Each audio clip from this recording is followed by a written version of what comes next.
Daystar Television Network is one of the most well-known names in Christian TV. It is a family-run empire that has touched millions of people since it was started by the late Marcus Lamb in 1997. But behind the inspiring shows and faith-based messages is a scandal so shocking that it has shaken the very foundations of this global ministry.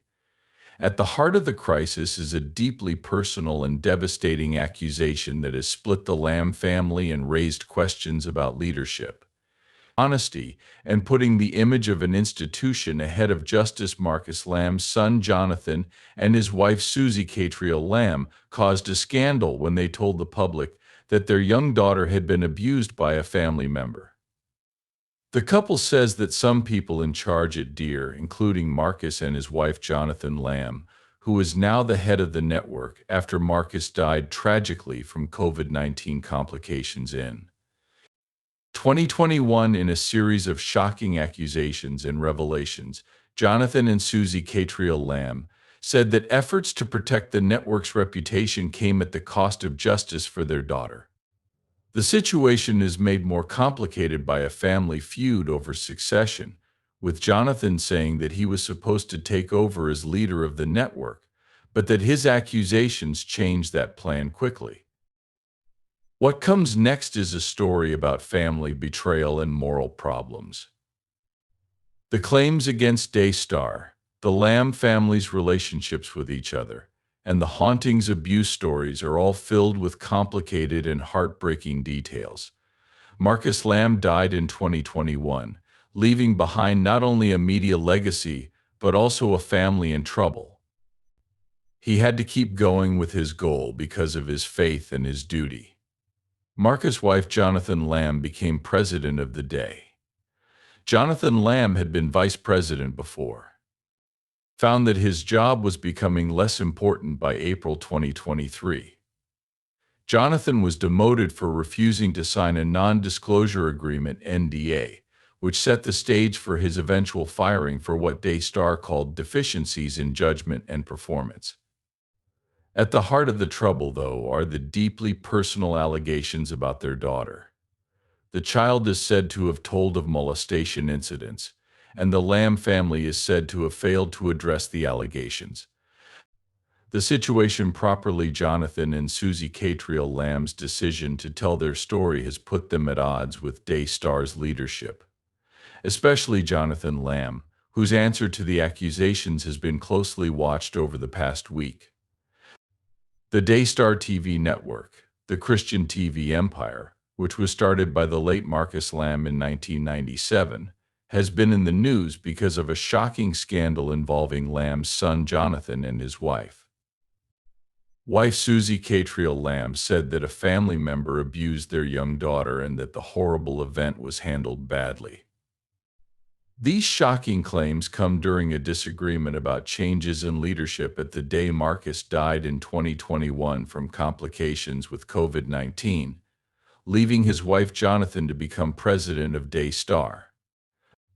Jonathan had been vice president but was demoted in April for allegedly refusing to sign a non-disclosure agreement.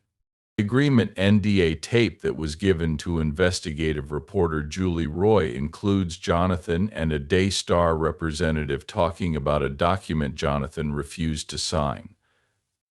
This audio recording, which doesn't give any background on the document he's being asked to sign, is said to be from November of last year. If you don't do that, you are removing yourself from the board and removing yourself from your vice president position, and you are still an employee, the representative said. Told them that's where we are. The drama in Jonathan's relationship with Daystar isn't clear, but it's said to have gotten worse after this exchange.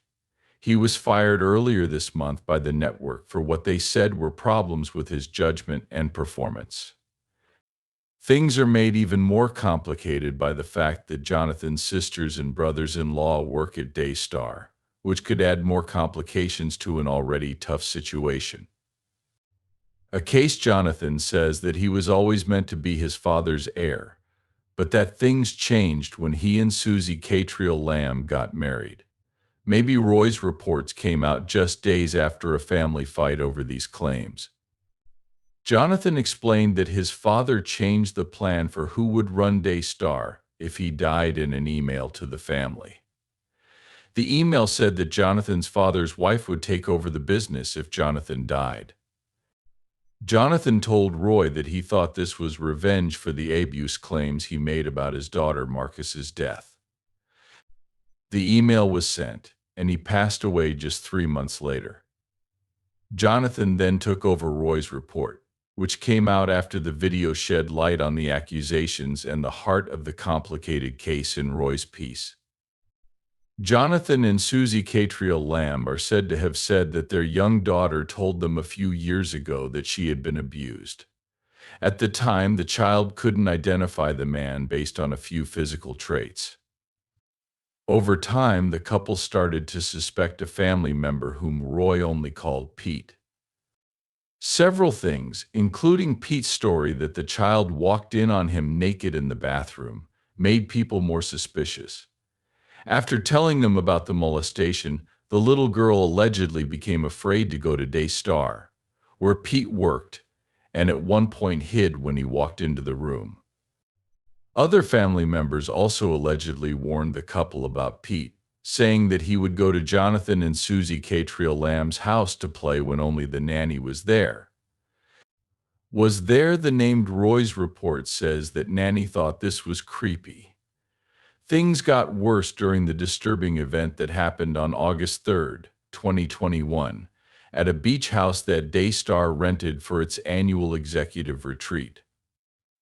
This happened about 8 months after the first claims of molestation came to light, and the couple said that Pete followed their 5-year-old daughter upstairs while she was getting ready to go swimming. She said that the man's eyes turned black again like he was in a state she called zombie mode. Jonathan said he quickly acted and ran to the room. To my horror, when I got there, my daughter was naked, and he was in the room. Jonathan told Roy this, and I screamed at the top of my lungs, "What are you doing? I'm so sorry." He apologized like 50 times, like I caught someone red-handed. After Jonathan was fired from Daystar, he and Suzy Katriel Lamb told. Roy says that Jonathan and Marcus, the latter of whom is dead and can't respond to these claims, tried to protect Pete and the network's image instead of the kid who was hurt by the elder Lamb's alleged response. Suzy Katriel Lamb and Jonathan Lamb said that when Jonathan heard about the abuse, he asked to meet with their granddaughter one-on-one. They said that the girl later stopped talking about the abuse, but they didn't know what the meeting was like because their daughter stopped talking about it. Meanwhile, the couple went to the police in secret and told them what happened, but they didn't tell the family. According to Roy, the case was initially closed because the child wouldn't talk about the details, but it was later reopened and is now pending with the Charlottesville Police Department in Texas. This is because Pete was reportedly found by Jonathan alone with his daughter at the rental house.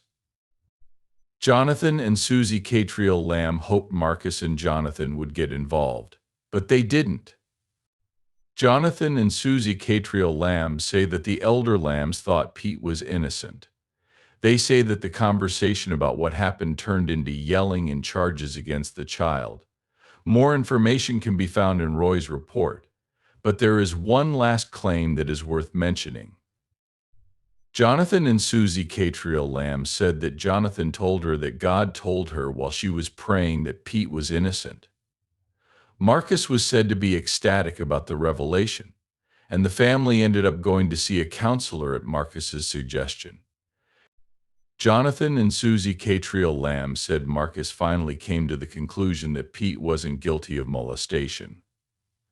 Roy Marcus said that Jonathan and one of Jonathan's brothers-in-law were taken to Marcus' office and told that the accusations were not true. Marcus also told them that they would have to find another job if they didn't stop thinking Pete was guilty of the abuse. Roy said that Jonathan felt he had to listen to Daystar, and Jonathan Lamb replied to Daystar. reportedly sent Roy a statement saying the matter had been settled and that an internal investigation had been launched when the issue was first brought up at the 2021 retreat. The investigation found no wrongdoing and no evidence of cooperation at the allegation, according to the statement. Unfortunately, these private family matters have just come up again now that the allegations have been proven false.